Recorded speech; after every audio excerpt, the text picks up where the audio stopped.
Welcome back to the FlipNerd.com REI Classroom, where experts from across the real estate investing industry teach you quick lessons to take your business to the next level. And now, let's meet today's expert host. Good morning. It's Steve Bighaus, Security National Mortgage, host of the REI Classroom. And just wanted to talk with you a little bit this morning, about several subjects. And I think the first subject that we're going to discuss, and that is the future of Fannie Mae and Freddie Mac. This REI Classroom real estate lesson is sponsored by UglyOpportunities.com.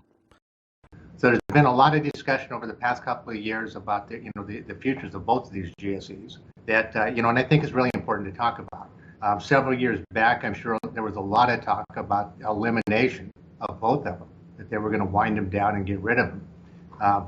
A lot of us in the industry and that kind of looked at that with, scratching our heads a little bit as far as if that's really a practical solution.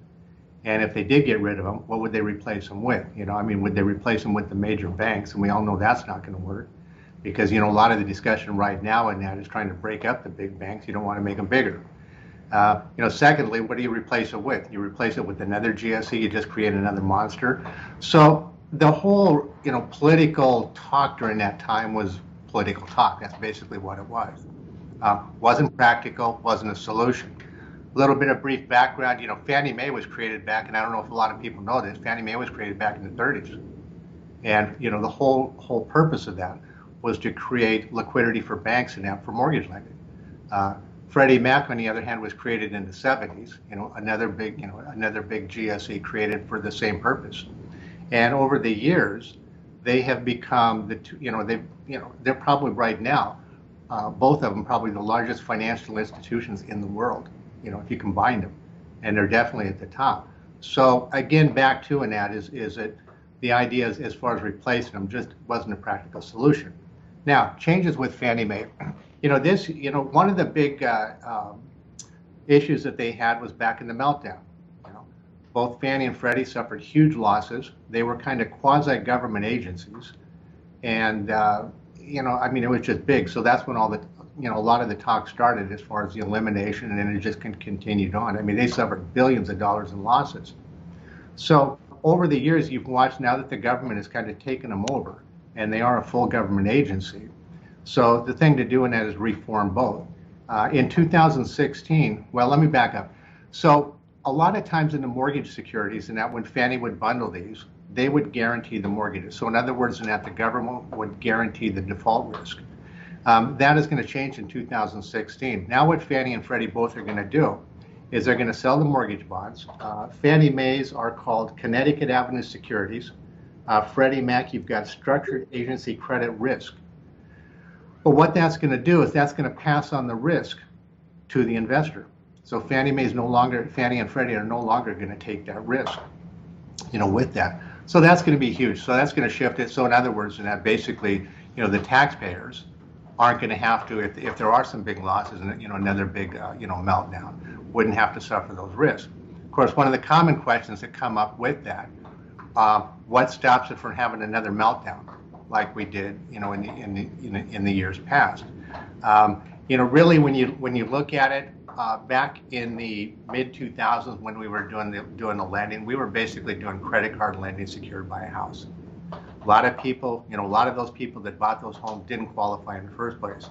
Now you look at the quality of loans that we're producing now with both Fannie and Freddie, full doc, everything's verified. Granted, you can't, foresee every problem that's going to happen. People get, things change in people's financial pictures. But the quality of the securities is so much better than what it was in the past. And that's going to reduce some of that risk. So it's just been, like I say, I really like where the GSEs are going. In my opinion, they're not going anywhere. They're here to stay. So, in that closing, what I'm going to do is close on that. It was a real pleasure to bring that to have that discussion with everybody this morning, and thank you very much. Homevestors, the We Buy Ugly Houses folks, is a franchise system of hundreds of real estate investors that have purchased over 65,000 houses. If you'd like to learn more about the most powerful real estate investing system in existence, whether you're a pro looking to take your business to the next level, or whether you have no experience at all but a burning passion to be successful in real estate investing, please visit flipnerd.com/ugly to learn more. Please note, the views and opinions expressed by the individuals in this program do not necessarily reflect those of flipnerd.com or any of its partners, advertisers, or affiliates. Please consult professionals before making any investment or tax decisions, as real estate investing can be risky. Are you a member yet of flipnerd.com, the hottest real estate investing social community online?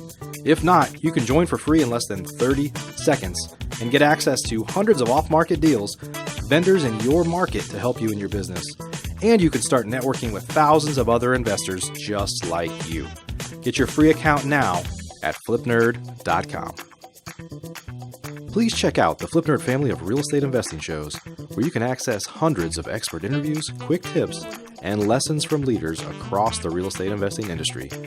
They're available at flipnerd.com/shows, or simply search for Flipnerd in the iTunes store.